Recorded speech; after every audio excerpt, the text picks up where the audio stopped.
ជំរាបសួរបងប្អូនទាំងអស់គ្នានេះខ្ញុំនឹងនាំបងប្អូនទាំងអស់គ្នាមកស្គាល់អំពីម៉ាស៊ីនឆុងកាហ្វេអាត្រីសាឡាម្ដែលក្រោះអញ្ចឹងចាំដល់ថាក្រោះមានចំណុចពិសេសគេខ្លះមកយកមកមើលទាំងអស់គ្នាសម្រាប់ក្រោះជាប្រភេទម៉ាស៊ីនដៃមួយខ្នាតធំដែលមានរូបរាងការ design ស្អាតមើលទៅរាងកាយមានដំណាចមាំធំហើយបញ្ជាក់ពីសមត្ថភាពវិញស្តង់ដារដូចម៉ាស៊ីនដៃពីរហើយតើតោងជាមួយនឹងការផលប្រាស់វិញងាយស្រួលមែនតែប្រើតែ1នាទីឆុងកាហ្វេបាន3នាទីអីស្ទីមបានហើយតើតោងមួយម៉ាស៊ីនយើងចង់ចាក់ទឹកនៅផ្នែកខាងលើនេះក៏បានបងចង់ប្រើជាលក្ខណៈតទឹកជាមួយនឹងទឹកចម្រោះហើយក៏បានដែរមានថាតដល់ជាមួយទឹករត់ដែលមានស្ពានតហើយតែបងចាំមានពីរ option សាក់ទឹកក៏បានតទឹកក៏បានហើយសម្រាប់ការប្រើប្រាស់វិញកាន់តែងាយស្រួលគ្រាន់តែចុចបើកមកមានជាមួយនឹងប៊ូតុងឆុងកាហ្វេរហូតដល់3រសជាតិមានម្សៅពីសតមែនយួរចឹងទៅបាននិយាយស្រួលស្ដាប់ជាប្រភេទកាហ្វេស្ដើងចាស់ខ្លាំងសម្រាប់អតិថិជនដែលគាត់ចង់ញ៉ាំជាកាហ្វេលក្ខណៈស្ដើងក៏បានចាស់ក៏បានជូនទៅកាន់គាត់ចឹងងាយស្រួលក្នុងការឆុងលាយជូនគាត់ហើយសម្រាប់ម៉ាស៊ីនហូតទឹកក្តៅឲ្យហូរមកខាត់ស្ងួតល្អអំឡុងពេលឆុងស្ទីមបានចា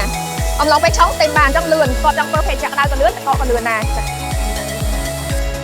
ឥឡូវយកមកមើលជាមួយនឹងមុខកាត់ដៃឆុងវិញម្ដងតែម៉ាស៊ីនជាម៉ាស៊ីនមានមុខកាត់ដៃឆុងមុខកាត់58ពេញខ្នាតអាជីវកម្មដូចម៉ាស៊ីនដៃ2ចឹងពេលដែលយើងឆុងមកមុខកាត់ធំអញ្ចឹងបូករួមជាមួយនឹងកម្លាំងម៉ាស៊ីន15បាពេញទៀតចឹងពេលដែលយើងឆុងមកវាច្រកអស់ជាមួយរសជាតិចឹងធ្វើឲ្យកាហ្វេស្វេសរបស់យើងមានរសជាតិឈ្ងុយឆ្ងាញ់ចឹងទៅ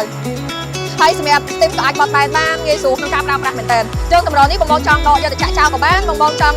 ចោះខាងថតដើម្បីតលូរបៀបថាតទៅយកទៅកប៉ាក់ក៏បានងាយស្រួលក្នុងការប្រើប្រាស់មែនទែនហើយដាក់ទៅជាមួយនឹងម៉ាស៊ីនក្រោះមាននាឡិកាដល់12នាឡិកាទី1នេះសម្រាប់មើលរសជាតិកាហ្វេថាបងឆុងទៅដល់ចំណុចដែលឆ្ងាញ់អត់មានលើមានខ្វះអត់ជួយដាក់ទៅជាមួយនឹងការសម្រួលកាហ្វេឆ្ងាញ់មែនទែនហើយនាឡិកាខាងក្រោមនេះគឺសង្កត់ថាពេលដែលបងបើកប្រើទៅប៉ុណ្ណាអាចស្ទីមបានប៉ុណ្ណាអាចឆុងបានបងអាចមើលបានទៀតអ្វីដែលកាន់តែពិសេសក្រោះមិនបានមានចំណុចពិសេសដូចតែខ្ញុំរៀបរាប់តែប៉ុណ្្នឹងទេគឺមានច្រើនទៀតនៅខាងលើនេះមានន័យថាទូទៅម៉ាស៊ីនទូទៅអាចសេរីសុទ្ធភាពទឹកក្តៅបាននៅខ្លួនឯងតែសម្រាប់ក្រោះបងចង់សេតដាក់92ក៏បាន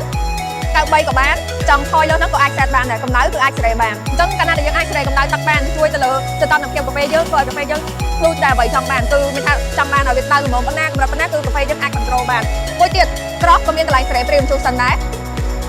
បាញ់យាយសួរស្ដាប់ព្រីមជូសិនគេហៅថាការផ្ងំម្សៅកាហ្វេឬក៏ការបន្សើម្សៅកាហ្វេការដែលសេរីព្រីមជូសិនបានការផ្ងំម្សៅកាហ្វេបានវាជួយទៅលើរសជាតិបងបានច្រើនតែដល់មកការលេង styling ក្រោះកាហ្វេទឹកនៃការឆុងបងចង់ឲ្យប្លែកខុសគេក្រោះជាជម្រើសដ៏ល្អសម្រាប់បងសម្រាប់ក្រោះវិញមានរហូតដល់2ពណ៌បងមានពណ៌ខ្មៅហើយនិងពណ៌សអ្នកដែលគាត់ឆ្លាញ់ខ្មៅក៏យើងមានខ្មៅហើយសម្រាប់អតិថិជនដែលគាត់ឆ្លាញ់ពណ៌សក៏មានជាមួយនឹងក្រោះពណ៌សជួយទៅកាន់អតិថិជនដែរចង់សម្រាប់បងដែលត្រូវការជាមួយនឹងម៉ាស៊ីនដៃមួយដែលមានកម្លាំងខ្លាំងដូចម៉ាស៊ីនដៃ2ចាក់ទឹកបានតទឹកបានរូបរាងការ design ស្អាតគុណភាពធន់មាំហើយចំណុចពិសេសជាច្រើនអ្វីដែលកាន់តែពិសេសតម្លៃវិញគឺកាន់តែពិសេសជាងបងជាសេតសម្រាប់បងបើអាជីវកម្មក្បាលត្រឹមតែ1000តិចតួចតែប៉ុណ្ណោះអញ្ចឹងសម្រាប់អតិថិជនដែលមានតម្រូវការជាមួយនឹងម៉ាស៊ីនក្រោះឬរឡើងសម្រាប់ព័ត៌មានបន្ថែមបងអាចឆាតចុះ Hey Catrice សាឡាកាហ្វេម៉ាស៊ីនឬក៏តំណែងដែលយើងដាក់នៅខាងក្រោមនេះអរគុណជំរាបលា